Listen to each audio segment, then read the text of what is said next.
بسم اللہ الرحمن الرحیم۔ ہمارا جو آج کا موضوع ہے وہ ہے اقبال کا ذہنی اور فکری ارتقاء۔ تو یہاں پر ایک تو یہ سمجھنا ضروری ہے کہ فکری ارتقاء کیا ہوتا ہے۔ ایک تو ذہنی ارتقاء ہے اور ایک فکری ارتقاء ہے۔ تو فکری ارتقاء ایک فلسفیانہ ٹرم ہے، ایک فلسافیکل ٹرم ہے، اور اس سے مراد فکر کا منطقی طور پر اپنی اندرونی حرکت کی وجہ سے ڈیولپ ہونا with the passage of time. اس میں ضروری ہے کہ جو آئیڈیا پہلے آیا ہے تو اس کے ساتھ جو اگلا آئیڈیا ہے اس کا ایک منطقی ربط ہو۔ اس کو ہم انٹرنل موومنٹ آف تھاٹ بھی کہتے ہیں۔ تو جب ہم دیکھتے ہیں تو ذہنی ارتقاء سے تو سبھی گزرتے ہیں۔ ہر شخص ظاہر ہے کہ جب پیدا ہوتا ہے تو اس کی سوچ کچھ اور ہوتی ہے، مطلب وقت کے ساتھ ساتھ سیکھتا ہے، زبان سیکھتا ہے، پھر آگے چلتا ہے، خیالات تک رسائی اس کی ہوتی ہے اور خیالات جو ہیں وہ بدلتے رہتے ہیں۔ مگر پھر جو فکری ارتقاء ہے یہ ایک اسپیشل ٹرم ہے، یہ ہمیں مد نظر رکھنا چاہیے کہ فکری ارتقاء کیا ہے، اور اسے اس کے اصل جو کنٹیکسٹ ہے اس میں ہی استعمال کرنا چاہیے۔ اگر ہم اپنے جو جتنے بھی بڑے شعراء ہیں، جیسے میر، غالب، اقبال، میرے نزدیک تو یہی تین بڑے شعراء ہیں، اور بھی ہیں بہت اچھے شعراء ہیں، لیکن مطلب تین ٹاپ کے جو شعراء ہیں یہ اردو میں یہی ہیں۔ اور ان میں ہم دیکھتے ہیں کہ اقبال کے ہاں جتنا فکری ارتقاء پایا جاتا ہے وہ باقی شعراء کے ہاں نہیں پایا جاتا۔ اس کی ایک وجہ تو یہ ہے کہ اقبال باقاعدہ فلسفے کے طالب علم تھے، اور ان کے زمانے میں جو ایک بہت زیادہ علمی رجحانات، جو نئے نئے علمی رجحانات ہیں وہ سامنے آ رہے تھے، اور ایک پیراڈائم شفٹ ہو رہا تھا سائنس میں بھی اور فلسفے میں بھی۔ تو اقبال کا جو شروع کا دور ہے اگر ہم دیکھیں تو اس میں ہمیں اقبال ایک فطرت پسند شاعر کے طور پہ نظر آتے ہیں، اور وہ فطرت سے متاثر ہیں اور فطرت کو موضوع بنا رہے ہیں، اور جو انگلش رومانٹک پوئٹس ہیں، انگریزی جو رومانوی شاعر ہیں، شعراء ہیں، ان سے وہ متاثر نظر آ رہے ہیں، ورڈز سے، کالج سے، ٹینیسن وغیرہ سے۔ تو ان کے نظموں کے اقبال نے کچھ شعراء کے تراجم بھی کیے۔ تو یہاں پر وہ فطرت کے ایک تحیر میں مبتلا ہے، اور فطرت ان کا ایک سمجھ لیں کہ ایک بگیسٹ سورس آف انسپیریشن، اور فطرت کے مظاہر ان کو متاثر کر رہے ہیں، ان کی فکر کو بھی، ان کے ذہن کو اور ان کے جذبے کو۔ لیکن ہم دیکھتے ہیں کہ پھر جلد ہی وہ، ہم یہاں پر دیکھیں فطرت پسند کہہ رہے ہیں، فطرت پرست نہیں، ان دونوں میں فرق ہے۔ فطرت جو پسند ہے وہ فطرت کو لائک کرتا ہے، اس کو پسند کرتا ہے، مگر اس کی ورشپ نہیں کرتا۔ وہ فطرت پرست ہونا ایک اور چیز ہے۔ تو اقبال یہاں پر فطرت پسند ہیں، فطرت پرست نہیں ہے۔ ان دو چیزوں کو بھی ذہن میں، یہ جو فرق ہے ان دونوں کے درمیان، یہ بھی ملحوظ خاطر رکھنا ہوگا۔ تو ایک رومانی شاعر کے طور پہ ابھرتے ہیں اقبال شروع میں، مگر پھر جلد ہی ان کا جو رجحان ہے وہ تسخیر فطرت کی طرف ہو جاتا ہے، یعنی اب وہ فطرت سے اس طرح انسپائرڈ نہیں ہے، ان کا جو تصور فن ہے اس میں بھی چینجز آتی ہیں، اور وہ فطرت کی نقالی کا جو نظریہ تھا اس سے بھی نکل آتے ہیں کہ فن جو ہے وہ فطرت کی نقالی نہیں ہے، اور ہیگل کے بقول تو فطرت کی ہو بہو نقالی ہو بھی نہیں سکتی۔ تو یہ کچھ اثرات ہیں جو آگے چل کے جب یورپ جاتے ہیں اقبال تو ان کے ہاں یہ چینجز آتی ہیں، خاص طور پہ جب انہوں نے ان کے جو دو اساتذہ تھے، ایک پروفیسر میک ٹیگرٹ اور دوسرے جیمز وارٹ اور ایف ایچ بریڈلے بھی جو کہ بہت بڑے اس زمانے کے ہیگیلین تھے، یہ تینوں ہی بلکہ، تو ان سے علامہ اقبال اینیت پسندی کی طرف ان کا جھکاؤ ہو جاتا ہے، جرمن جو اینیت پسندی ہے، جیسا کہ ہیگل ہے اور فیکتے ہے خاص طور پہ. تو کچھ اقبال کے جو تصور خودی ہے اس کے اوپر فکتے کے کچھ اثرات آتے ہیں، نیٹشے کے بھی کچھ نہ کچھ آتے ہیں. البتہ نیٹشے کو تو اقبال نے ڈینائی کیا کہ بھئی یہ میں اس وقت جب یہ اس تصور انسان کامل کی جب تشکیل کر رہا تھا تو میں نے اس کو نہیں پڑھا تھا. اور عبد الکریم الجیلی جو ایک بہت بڑے ہمارے بہت بڑے مفکر ہیں، وحدت الوجودی، ان کے اوپر انہوں نے ایک مقالہ لکھا تھا، تو اس میں انہوں نے اس سے یہ اخذ کیا تھا. اور پھر بعد میں جب نکلسن نے جب یہ کہا کہ نیٹشے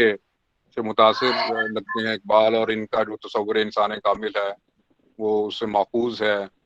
نیٹشے سے، تو اقبال نے اس کو ڈینائی کیا. انہوں نے کہا کہ اس زمانے میں تو یہ چیزیں چل رہی تھیں، تو یعنی کہ جرمن اینیت پسندی کی طرف بھی اقبال کا جھکاؤ ہوا. تو یہ یورپ جو اقبال کی آمد ہے یہ ایک بڑا واقعہ ہے، ہم اس کو ایک کہہ سکتے ہیں کہ ایک اہم سنگ میل ہے. تو یہاں پر اقبال کی جو اینیت پسندی سے دو چیزیں اقبال کے ہاں ان کے فکر میں آ جاتی ہیں جو پہلے نہیں تھی. تو ویسے جمود کے تو وہ کبھی بھی قائل نہیں تھے، لیکن یہ سمجھ لیں کہ یہ جو دو آئیڈیاز ہیں یہ جرمن آئیڈیالزم سے ان کے ہاں آتے ہیں، اور یہی دو بڑے آئیڈیاز ہیں جو پورے مطلب جرمن جو آئیڈیالزم کا فلسفہ ہے اس کا کے محیط ہیں. ایک تو ہے ڈیولپمنٹ آف ریئلٹی کا تصور، یہ بہت بڑا تصور ہے. تو یہ ایک آئیڈیا سے لے کے مادی اجسام، کائنات سے لے کے جتنی بھی حقیقت ہے، اور ایون حقیقت مطلق بھی، جس کو گاڈ وہ کہتے ہیں، اس سینس میں تو نہیں جس طرح کے مطلب ہمارے مذاہب میں جو تین بڑے مذاہب ہیں الہامی، ان کے اندر گاڈ کا جو تصور ہے اس طرح سے ان کے ہاں نہیں ہے. وہ ایبسلیوٹ ریئلٹی، ایبسلیوٹ ایگو کے طور پہ اس کو لیتے ہیں. تو وہ خاص طور پہ ہیگل کے ہاں یہ تصور ہے کہ حقیقت جو ہے وہ مسلسل ارتقا پذیر ہے، اور اس کا جو جدلیاتی نظریہ ہے ڈائلیکٹسزم، وہ بھی اسی ڈیولپمنٹ کی ساری کہانی. تو یہ جو ڈیولپمنٹ آف ریئلٹی ہے یہ اقبال کے اوپر بہت اثر انداز ہوتی ہے، اور اقبال چیزوں کو اب ان کے تحرک میں دیکھنے لگتے ہیں. اب ان کے نزدیک وہ چیز ہی محمود ہے، اچھی ہے، درست ہے جو کہ حرکت پذیر ہے، اور وہ چیز جو جمود کا شکار ہے، جامد ہے، رکی ہوئی ہے، وہ اس کو لائق نہیں کرتے. تو یہ ایک اصول ان کے ہاں آ جاتا ہے چیزوں کو دیکھنے کا، ان کو سمجھنے کا، ان کو جانچنے کا، ان کا تجزیہ کرنے کا. ایک بہت بڑا اصول کہ جو چیز حرکت پہ ہمیں قائل کرتی ہے وہی اصل چیز ہے، اور جو ریئلٹی ہے وہ رکی ہوئی نہیں ہے، جامد نہیں ہے. یہ کائنات بھی جو ہے یہ ایونٹس کا ایک مجموعہ ہے. یہ کوئی ایک اس طرح سے ٹھوس مادیت کا جو نظریہ تھا جس کو وہ پیراڈائم شفٹ جو ہے وہ منسوخ کر رہی تھی، جو 20ویں صدی کے آغاز میں مختلف جو میکس پلانک اور ہائزنبرگ اور آئنسٹائن کے نظریات کی وجہ سے جو پیراڈائم شفٹ رونما ہو رہی تھی. تو اس کے بھی اقبال کے اوپر بڑے اثرات ہیں، اور اقبال ہمارے ہاں پہلا ایسا مفکر ہے، تھنکر ہے میرے علم کے مطابق، ہماری اس جو جدید روایت ہے بر صغیر میں، جس نے سائنٹیفکلی علم کا تجزیہ کرنے کی بنیاد رکھی. The metaphysics, the development of metaphysics in Prussia, جو ان کا تھیسز ہے، اس میں یہی ہے کہ کیسے ایک جو تصوف یا میٹا فزکس کا جو آئیڈیاز ہیں وہ کیسے ڈیولپ ہوئے ہیں پرشیا. تو اس ڈیولپمنٹ کو دیکھنے والے یہ پہلے شخص تھے، اس کو محسوس کرنے والے. تو یہ ایک بہت بڑا کام تھا، اگرچہ اس کے بہت سی چیزوں سے انہوں نے بعد میں وہ دستبردار بھی ہو گئے اور اس کو اتنا بڑا وہ خود کام نہیں سمجھتے تھے، مگر یہ بہت بڑی بات تھی اس زمانے میں اس کو اس طرح سے دیکھنا، چیزوں کو ان کی ڈیولپمنٹ میں دیکھنا، اور ان کے مختلف درجات ہیں ان کے درمیان منطقی ربط کا پتہ لگاتے ہوئے ان کی ڈیولپمنٹ کے اوپر بات کرنا. تو یہاں دوسری چیز جو ان کے ہاں آئی وہ تھی انٹیگریشن آف ریالٹی.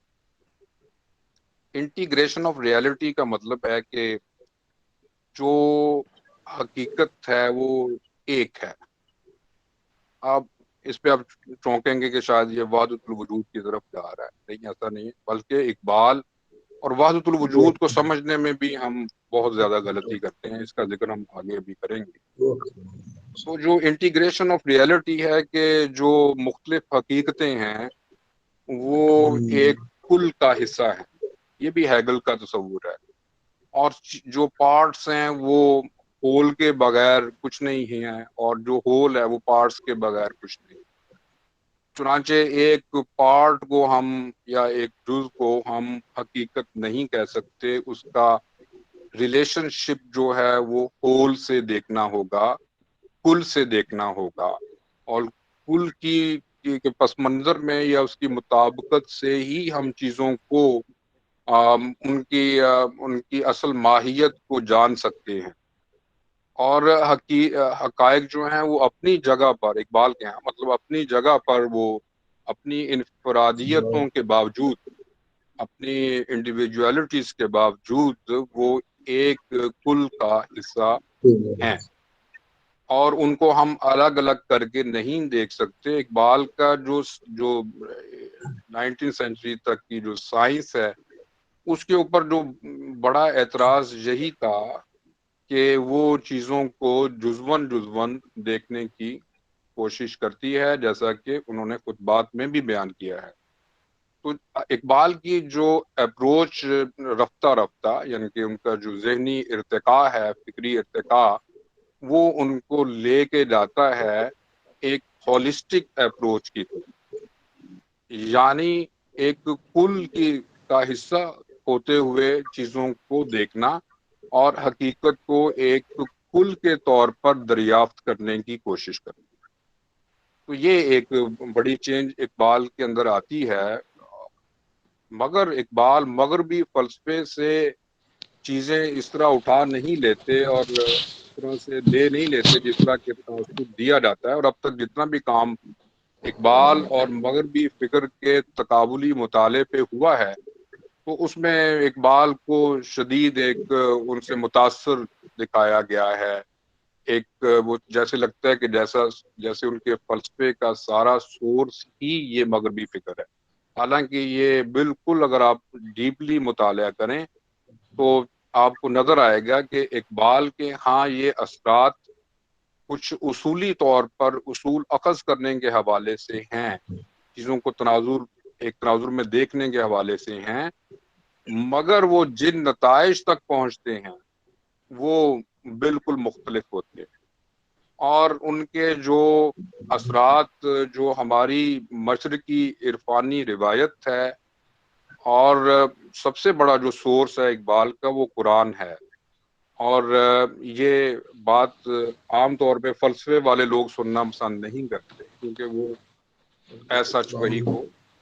فلسفے کا حصہ بنانے کے لیے تیار نہیں ہوتے، یا ایمان یا فیتھ کو وہ تو ڈاؤٹ سے شروع کرتے ہیں، تشکیک سے شروع کرتے ہیں، اور پھر تشکیک سے ہی جا کے بات کرتے ہیں. تو فلسفہ ایک اور چیز ہے. اقبال بہرحال فلسفے کو ایک پارٹ سمجھتے ہیں حقیقت کو دیکھنے کا، ایک یہ نہیں سمجھتے کہ اسی کے تناظر میں چیزوں کو دیکھا جائے. ان کے پاس اور بھی بہت سے سورسز ہیں، وجدان ہے، وحی ہے، اور یہ ساری، لیکن وہ دیکھتے ہیں کہ بھی یہ جو پارٹس ہیں یہ ایک کل کا حصہ کیسے بن سکتے ہیں. تو یہاں پر اب یہ بھی کہا جاتا ہے کہ ارتقاء کے لحاظ سے کہ شروع میں وہ تصور وطنیت کے حامی تھے، پھر تصور ملت کی طرف آ گئے، اور اس کو ان کی بڑی بہت بڑا ذہنی ارتقاء دکھایا جاتا ہے جو کہ غلط ہے۔ اقبال کبھی بھی اس طرح وطنیت کے حامی نہیں رہے، یہ میں کلیئر کٹ یہ بات واضح طور پہ یہ کہنا چاہتا ہوں کہ اقبال کے ہاں جو وطنیت کے جذبات ہیں وہ ان کی فطرت پسندی کے حوالے سے ہی منسلک ہوتے ہیں، اور وہ اس طرح سے کبھی بھی تصور ملت سے دستبردار ہو کر وطنیت کی طرف نہیں آئے۔ وطنیت ایک ان کے ہاں چھوٹا دائرہ ہے جس سے وہ مطلب ایک بڑے دائرے کی طرف رجوع کرتے ہیں۔ ملت کا تصور کبھی بھی ان کے، حتیٰ کہ آپ ان کی شروع کی وہ نظمیں جن میں ان کے تصور وطنیت کی طرف زیادہ ان کو بتایا جاتا ہے کہ وہ اس طرف جھکاؤ ہے، تو ان میں بھی ملت کے کچھ نہ کچھ عناصر ہمیں مل جاتے ہیں تصور ملت کے۔ تو یہ مطلب ترانہ ہندی سے ترانہ ملی تک جو ہے یہ اس طرح سے ارتقاء نہیں ہے کہ جیسے ایک بالکل ہی اپوزٹ تصور کی طرف جانا یا ایک چھلانگ یا جس لگا دینا، بلکہ یہ ایک حصہ ہے ایک حقیقت کا، وہ بھی اور وہ بھی، وہ ایک بڑا دائرہ ہے، وہ ایک چھوٹا دائرہ ہے، اور انسان بجت وقت بہت زیادہ دائروں میں رہ سکتا ہے۔ یہ نہیں کہ وہ دائرے ایکسکلوسیو ہوتے ہیں کہ اب اگر وہ نہیں ہے تو وہ ہے، اور یہی ہم بیسک جو مسٹیک ہے، بیسک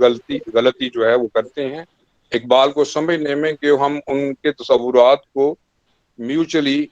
ایکسکلوسیو لینے کی کوشش کرتے ہیں۔ اب اسی طرح کا حال ہم نے خودی اور بے خودی کے حوالے سے کیا ہے۔ تو خودی کا تصور جو ہے وہ اقبال کے ہاں ڈیولپ ہوا ہے، ٹھیک ہے نا، یہ اور مسلسل ڈیولپمنٹ کی حالت میں رہا ہے۔ تو خودی سے وہ بے خودی کی طرف آتے ہیں، اور خودی اور بے خودی جو ہے وہ ایک دوسرے کو کمپلیمنٹ کرتے ہیں، ایک دوسرے سے باہم متغیر یا متصادم نہیں ہے۔ اور بے خودی جو ہے یہ ایک مجموعی خودی ہے، جب انڈیویجولز جو ہیں یا افراد اپنی خودی کو مستحکم کر لیتے ہیں، تو پھر جب وہ ایک ملت کی یا ایک جماعت کی تشکیل کرتے ہیں تو اس جماعت کے بھی کچھ خودی کے تقاضے ہیں۔ وہ ظاہر ہے بہرحال فرد کو ہی یا اس کے جو انسٹیٹیوشنز ہیں اس جماعت کے، انہوں نے ہی یہ پورے کرنے ہیں، تو اس کو ایک بے لگام نہیں چھوڑتے بلکہ وہ پروتے ہیں اس کو ایک بڑے کل میں۔ تو یہ بھی انٹیگریشن آف ریئلٹی جہاں پہ ہمیں نظر آتی ہے کہ خودی اور بے خودی کے جو تصورات ہیں یہ دراصل ان کا خودی ہی کا تصور ہے۔ تو اب یہاں پر ایک سوال پیدا ہوتا ہے، عام طور پہ جو اقبال کے ہاں ڈیولپمنٹ ہے یا ارتقاء ہے، اس کو ان کے تضادات پر محمول کرنے کی جسارت کی جاتی ہے کہ یہ کنٹراڈکشنز ہیں، دیکھیں اقبال خود ہی کنٹراڈکٹ کر رہا ہے، وہ اس کے ہاں تو تضادات ہیں اور ان چیزوں کو بڑا ہائی لائٹ کیا جاتا ہے۔ مگر یہ دیکھنے کی چیز ہے کہ اقبال خود یہ فرماتے ہیں کہ ایک سوچنے والے زندہ انسان کے خیالات میں تبدیلیاں ہوتی رہتی ہیں، نہیں بدلتا تو پتھر نہیں بدلتا۔ یہ بات ٹھیک ہے کہ ایک زندہ جیتا جاگتا جو انسان ہے اس کا ذہن، خاص طور پہ وہ ذہن جو اتنا زیادہ اعلیٰ لیول کا ہو اور جو مسلسل جستجو میں رہتا ہو، اقبال کا ذہن مسلسل جستجو میں رہا، ٹھیک ہے، وہ کبھی بھی کانے نہیں ہوئے کہ یہ آئیڈیا اب ہے تو اسی پہ بیٹھ جائیں ہمارے جو کلاسیکل شعراء کی طرح، ٹھیک ہے، اور وہ کبھی بھی مطلب بیشتر کلاسیکل شعراء، سارے نہیں، مغالب کے ہاں یہ چیز بہت زیادہ ڈیولپمنٹ اس لحاظ سے، مگر اقبال کے ہاں ایک منظم فکری نظام کے تحت ہے۔ اور یہ ہم دیکھتے ہیں کہ وہ جو ان کی سوچ، ان کے محسوسات، ان کے جذبات، اس کے اندر ایک تبدیلی آتی چلی جاتی ہے اور بہت سرعت سے آتی ہے۔ اقبال کے ہاں یہ چینج بہت بڑی چینج ہے، بہت ایسی چینج جو کہ سمجھ لیں کئی صدیوں پہ محیط ہے، جو اقبال کی ایک چھوٹی سی عمر میں آ گئی، یعنی کہ وہ کہاں سے کہاں چلے جاتے ہیں، ان کے جو ذہن ہے وہ کتنا ایکٹیو ہے چیزوں کو قبول کرنے میں بھی اور ان سے نتائج اخذ کرنے میں، ان کو اپنے فکری نظام کا حصہ بنانے میں، ان پہ غور و فکر کرنے میں۔ تو اب جب ازداد کی ہم بات کرتے ہیں تو یہ بھی بات سمجھنے کی ہے کہ ازداد کا ہونا فلسفے میں کوئی ایسی غلط چیز نہیں ہے جس کو ہم سمجھ لیتے ہیں کہ شاید یہ ایک فکری کوتاہی ہے. تو ایک فطری امر ہے اور یہ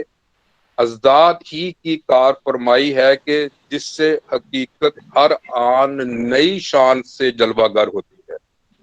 اگر یعنی کہ تضادات جو ہیں یہ ایک ریالٹی کی ڈیولپمنٹ کے پہیے ہیں،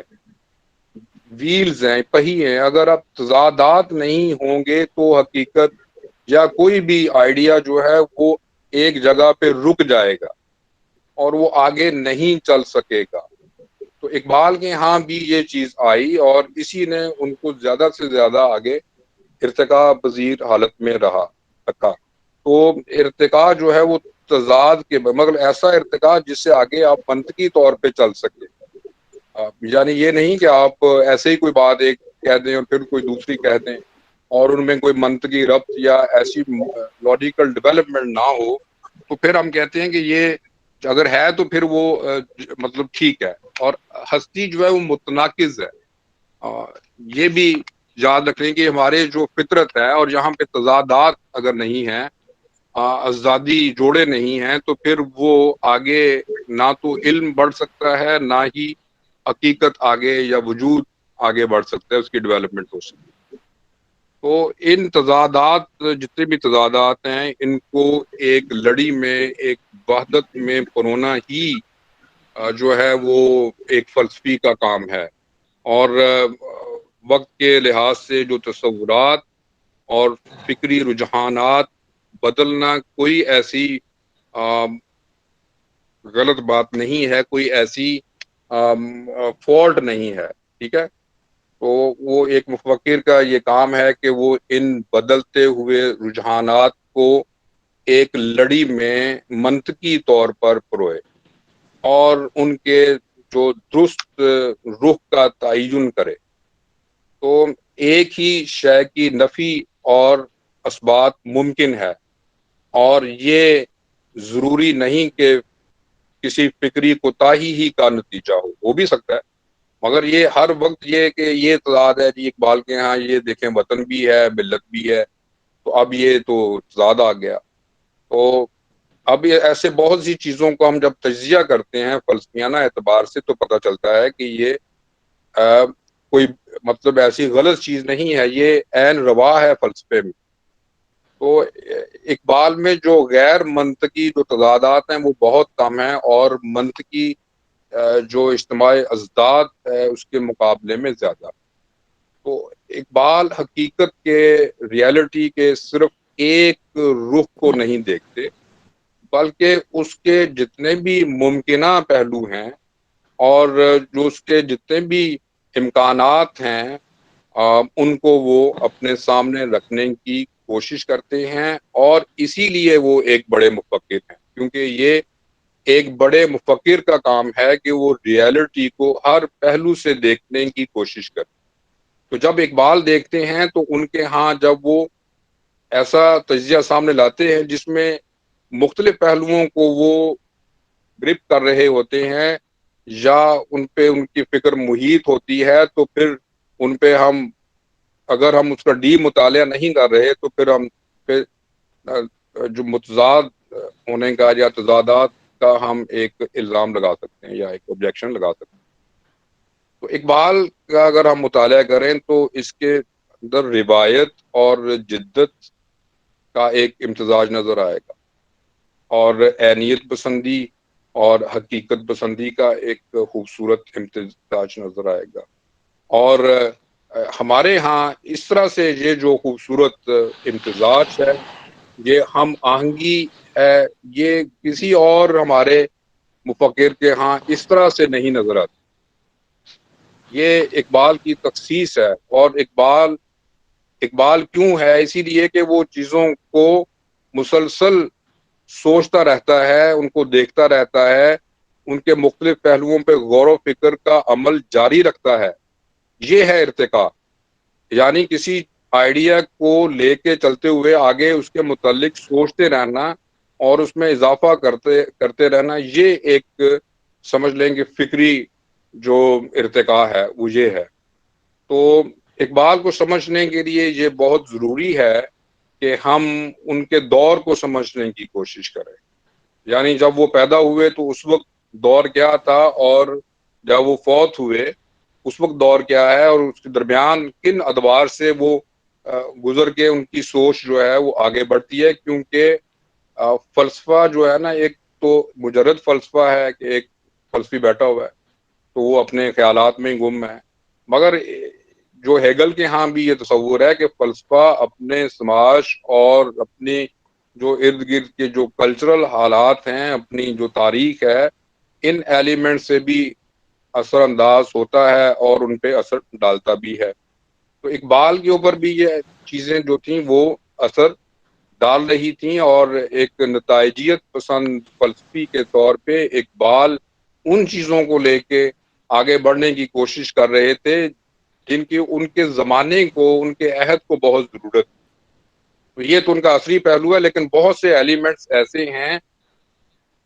جو آگے چل کر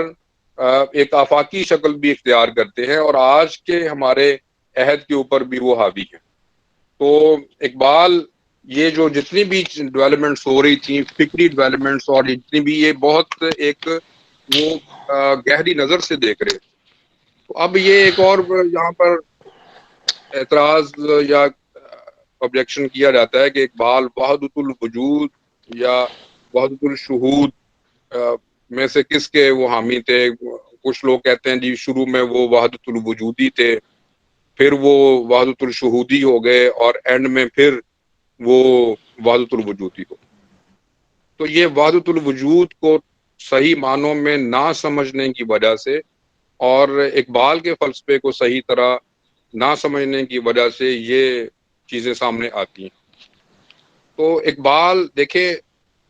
وحدت الوجود کے فی نفسے ہی خلاف نہیں ہیں، بلکہ وہ اس کی جو مختلف تعبیرات ہیں ان کی نفی کرتے ہیں، جو اس کے نتائج یا جو اس کے اثرات جن کو لوگوں نے غلط تعبیرات کی وجہ سے اپنایا ہوا ہے اور ان کے اوپر وہ غلط اثر ڈال رہے ہیں، جیسے بے عملی ہے، اور حرکت کا نہ ہونا ہے، اور نفی خودی ہے۔ تو یہ کچھ تعبیرات ہیں نا، ان کو کچھ لوگوں نے لے لیا اور وہ تن بے تقدیر ہو کر بیٹھ گئے، اور انہوں نے تقدیر کو ہی سب کچھ سمجھ لیا، اور اپنے دست و بازو سے انہوں نے کوئی کام لینا مناسب نہ سمجھا کہ یہ جو ہونا ہے یہ تو تقدیر میں لکھا ہوا ہے۔ تو اگر اس قسم کی تعبیرات کریں گے تو اقبال اس کے خلاف جائیں گے، کیونکہ یہ ان کے وہ اصول جس کا میں نے پہلے ذکر کیا کہ ڈیولپمنٹ آف ریئلٹی کے خلاف ہے، کہ وہ دیکھتے ہیں کہ اگر اس کی کوئی ایسی تعبیر کی جائے وحدت الوجود کی تو وہ اسے مانیں گے، کہ اگر دیکھیں کوئی تصور جمود کی طرف لے جائے تو وہ غلط ہے، چاہے کوئی بھی تصور ہے، اور جو بھی تصور یا اس کی تعبیر، کوئی بھی تعبیر جو تحرک پیدا کرے وہ درست ہے، اور یہی پیمانہ ہے اقبال کا اور ان کو سمجھنے کا۔ تو ایک وحدت الوجود جو ہے ایک مذہبی سے زیادہ فلسفیانہ مسئلہ ہے، اور اقبال کے خیال میں اس کی غلط تعبیرات نے خطرناک نتائج کو جنم دیا ہے۔ تو کوئی بھی تصور جو انسان کو عمل سے محروم کر دے وہ غلط ہے۔ تو وحدت الوجود نہیں بلکہ اس کی غلط تعبیرات سے جو نقصان پہنچا ہے وہ اقبال کے پیش نظر۔ تو اقبال کے نزدیک حقیقت ایک وحدت کا نام ہے، اور اس وحدت کا جوہر جو ہے وہ خود ہی ہے۔ تو وہ جو ان کا پیمانہ ہے، ایک تو حرکت ہے، دوسرا پیمانہ ان کا خود ہی ہے، اور اسی کے تناظر میں وہ چیزوں کو ان کی ججمنٹ کرتے ہیں۔ ان کے پاس ایک اصول ہے، وہ ایسے ہی نہیں کر دیتے کسی چیز کی نفی کہ ٹھیک ہے جی یہ میں اس کو نہیں مانتا، بلکہ وہ اس کا پورا استدلال رکھتے ہیں کہ جو وحدت ہے، اس وحدت کا جوہر جو حقیقت ہے، اس کا جوہر جو ہے حقیقت اصلی، اس کا جوہر خود ہی ہے، اور اس حقیقت کا محرک جو ہے وہ خود ہی اور خود ہی ایک باطنی قوت ہے، اور اس کے ساتھ خارجی قوت بھی ہے، کیونکہ اقبال کے ہاں ظاہر اور باطن میں تضاد نہیں ہے، فرق نہیں ہے، اور یہ ایک جو خود ہی ہے ایک حقیقت کی تخلیقی تحریک کا نام ہے۔ تو اگر وحدت الوجود کو مان بھی لیا جائے تو تصور خودی سے اس کا تصادم اس طرح سے پیدا نہیں ہوتا جس طرح اقبال کے ہاں اس کو دکھانے کی کوشش کی جاتی ہے کہ خودی کی یہ ہمہ گیری وحدت الوجود کی جو اصل وحدت الوجود ہے اس کی نفی نہیں کرتی، لیکن جو اس کی عدمی انٹرپریٹیشن ہے، جو اس کی اس طرح کی تعبیرات ہیں، ان کے ہم کہہ سکتے ہیں کہ وہ اس سے کنٹراڈکٹ کرتی ہے۔ تو خود ہی بھی زندگی کی طرح ایک مجموعہ ازداد ہے، اور ان ازداد کی کشمکش سے ہی خودی کی پرورش ہوتی ہے، یعنی کہ خودی کی پرورش تصادم کے بغیر ممکن نہیں۔ جب کلیش آئے گا، جب کنٹراڈکشن آئے گی تو خودی کی پرورش ہوگی، اس کے سامنے نان ایگو آئے گی تو وہ ڈیولپ ہوگی، اگر وہ نہیں ہے تو وہ ڈیولپ نہیں ہو سکتی۔ تو خودی کی پرورش ہی سے حیات ارتقا پذیر ہوتی ہے، ٹھیک ہے، لہذا خودی اور ارتقا لازم و ملزوم ہے، اور ایک چونکہ سارا جو سسٹم ہے، جتنی بھی حقیقت ہے، یہ خودیوں کا ایک نظام ہے۔ حقیقت مطلق بھی ایک خودی ہے جس سے خودیاں ہی یعنی کہ ایگوز ہی صادر ہوتی ہیں۔ تو یہ تمام جو ایک خودی کی ہمہ گیری ہے، یہ بھی ایک سمجھ لیں کہ خودیوں کا ایک وحدت الوجودی ایک نظام ہے۔ تو اس لحاظ سے اگر دیکھیں تو اقبال وحدت الوجودی ہیں، مگر اقبال اس تعبیر کے خلاف ہیں جو کہ آ، آ، ہمارے کچھ صوفیاء نے یا کچھ لوگوں نے کرنے کی کوشش کی، مگر ایک طرف یہ ہے، دوسری طرف مطلب یہ کہ ایک رہبانیت جو اس میں آ گئی، بے عملی اس میں آ گئی، اور اقبال دیکھ رہے تھے کہ ایک کئی صدیاں گزرنے کے ساتھ ساتھ یہ کس طرح سے یہ تصورات ہمارے ذہنوں میں راسخ ہو گئے، اور ہمارے جو زوال کی اصل وجہ یہی تصورات ہے جو ہمیں عمل، حرکت، ڈیولپمنٹ، ارتقاء سے دور لے جانے کی کوشش کرتے ہیں۔ تو اقبال جو ہیں وہ اس طرح سے سنویت کے قائل نہیں ہیں، دین اور دنیا، ظاہر اور باطن، ٹھیک ہے، اپیئرنس اینڈ ریئلٹی، اور روح اور مادہ، تو ان کی سنویت ان کے ہاں جو ہے وہ نہیں ملتی۔ اس طرح سے ہم نہیں دے سکتے کہ وہ ان کو جیسے کانٹ کے ہاں ہم ایک ڈوئلزم دیکھتے ہیں، تو یہ ان چیزوں کو جو مطلب باہم جو متصادم نظر آتی ہیں یا ایک دوسرے کے خلاف، جیسے عقل اور وجدان کے ہاں اقبال کو بتایا جاتا ہے، ایک بہت بڑی غلط فہمی جنم لیتی ہے کہ عقل اور وجدان بھی شاید اپوزٹ ہے، لیکن وجدان کو اقبال عقل کا ایک سپریم آرڈر کہتے ہیں، اس کا ایک بہت بلند ترین درجہ ہے،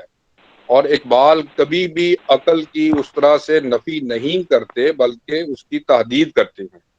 تو تحدید کو ہم نفی نہیں کہہ سکتے۔ تو یہ ایک بڑا اقبال کے ساتھ ہم نے ظلم کیا ہے کہ ان کے چیزوں کو سمجھے بغیر ہی ہم نے ان کے اوپر فتوے لگا دیے ہیں۔ ایک بڑا فتویٰ یہ ہے کہ اقبال سرے سے عقل کے خلاف ہے، ایسا نہیں ہے، ٹھیک ہے جی۔ تو یہ کچھ چیزیں ہیں۔ تو اقبال کے ذہنی ارتقاء کو سمجھنے کے لیے ان کے جو مضامین ہیں اور ان کے جو خطبات ہیں، ان کی شاعری کا ہمیں ایک ٹوٹیلٹی میں جو ہے وہ مطالعہ کرنا چاہیے، اور یہ دیکھنا چاہیے کہ وہ ان کے ہاں جو بظاہر تضادات ہیں، ان کے جو اس کے جو داخلیت ہے ان کی، اس میں کہیں یہ وحدت تو نہیں پائی جاتی۔ تو یہ ایک کچھ، کیونکہ اس وقت میں یہ بہت بڑا پھیلا ہوا موضوع ہے، اور اس کو اگر ہم سمیٹنے بھی لگیں تو یہ کئی گھنٹے لگ جائیں، تو لیکن اتنا وقت جو ہے وہ اس میسر نہیں ہمیں یہاں پہ، تو اس لیے ہم یہاں پر یہ جو چند معروضات جو ہم نے چند گزارشات جو تھیں وہ آپ کے سامنے پیش کی ہیں اپنے ناقص علم کے مطابق، تو یہ اس سلسلے کو اب یہاں روکتے ہیں۔ اگر آپ سوالات کچھ کرنا چاہتے ہیں اس حوالے سے تو آپ کر سکتے، لیکن اس میں تھوڑا سا میں یہ بتانا چاہوں گا کہ اینڈ کیا ہے۔ مطلب آخر کس طرف جا رہے ہیں، مطلب کتنے ارتقاء کا جو نتیجہ ہے یا وہ آخر ہے ان کا، وہ کس طرف جا رہا ہے. تو فکر اقبال یہ چند اہم پوائنٹس ہیں ذہن میں رکھنے کے لیے، بہت ضروری پوائنٹس ہیں کہ فکر اقبال زیادہ فریڈم کی طرف بڑھتی ہے. ٹھیک ہے، زیادہ انسانی فکری آزادی کی طرف بڑھتی ہے.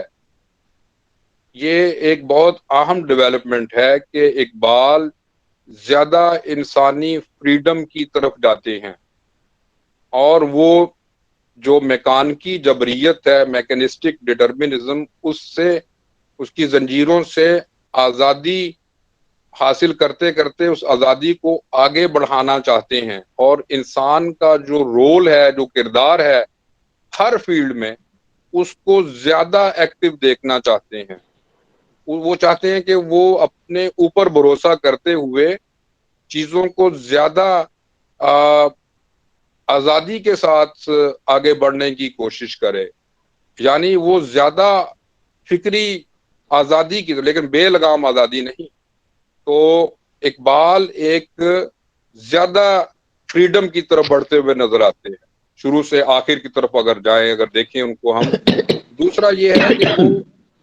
عقل کے اعلیٰ ترین جو درجات ہیں ان کی طرف آگے بڑھنے کی کوشش کرتے ہیں.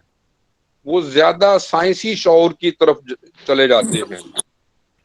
تو دوسرا یہ کہ اقبال جو ہے وہ زیادہ ہماگیریت کی طرف جاتے ہیں، زیادہ عالمگیریت کی طرف جاتے ہیں. اقبال زیادہ تہذیبوں کے مکالمے کی طرف جاتے ہیں، زیادہ بڑے دائرے کی طرف جاتے ہیں، انسانیت کے ایک بہت بڑے دائرے کی طرف جاتے ہیں. جیسے فیض نے بھی کہا تھا کہ اقبال کا جو تصور ہے وہ بڑھتے بڑھتے انسان کا جو ایک عالمگیر تصور ہے اسی طرف بڑھتے ہیں. اور یہ بہت اہم بات ہے کہ اس میں دیکھیے کہ وہ کیا کہتے ہیں کہ اٹھو میری دنیا کے غریبوں کو جگا دو. تو یہ اقبال کا ایک آفاقی نغمہ ہے جو ہر مطلب کلچر سے یا مذہب سے یا تہذیب سے بھی اوپر جا کے وہ ایک بات کر رہے ہیں سب انسانوں کے لیے. تو آدمیت، احترام آدمی سبق دے ہیں کہ احترام آدمی کے اندر یہ ڈیولپ ہو کے آگے بڑھا جاتا ہے. تو یہ زیادہ وسیع روحانیت کی طرف چلے جاتے ہیں. ٹھیک ہے، تو یہ ایک براڈر کلچرل اسپیکٹ کی طرف جاتے ہیں. کا دائرہ کہیں بھی تنگ نہیں ہوتا، جیسے کچھ کہتے ہیں جی وہ اس طرف سے اس طرف آگے تو ملت کی طرف آگے تو دائرہ تنگ ہو گیا. یہ غلط ہے. جیسے جوش ملی آبادی نے بھی کہا تھا. تو اقبال جو ہے وہ چھوٹے دائروں سے بڑے دائروں ڈیولپ ہوتی ہے، ان کی فکر آگے بڑھتی ہے، اچھے کی طرف نہیں جاتی. وہ تقلید کی طرف جاتے ہیں، وہ تقلیدی اپروچ سب چھوڑتے ہیں. مگر دیکھیں کچھ چیزیں ان کے ساتھ ہمیشہ ساتھ رہتی ہیں. وہ ایک اسلام کے ساتھ ان کی محبت، عشق رسول صلی اللہ علیہ وسلم، یہ کبھی نہیں ہوتے. اور اینڈ میں آپ کو پتا ہے ان کے پاس قرآن پاک رہ گیا تھا. اینڈ میں ان کے سائڈ ٹیبل پہ قرآن پاک تھا، اور کبھی کبھی وہ دیوان غالب بھی دیکھتے تھے، اور رومی. یہ دو تین کتابیں ان کے سائڈ ٹیبل ان کو نظر بھی نہیں آتا تھا اور وہ پڑھواتے تھے. تو یہ دیکھیں اقبال جو ہے وہ ان کی فکر قرآن سے شروع ہوتی ہے اور قرآن پہ ختم ہوتی ہے. تو صرف فلسفیانہ طور پہ ہم ان کے ارتقاء کو نہیں دیکھ سکتے، اس میں بہت سارے اور ایلیمنٹس ہیں. یہ بہت بڑا موضوع ہے اور ان پہ کبھی مزید بات کریں.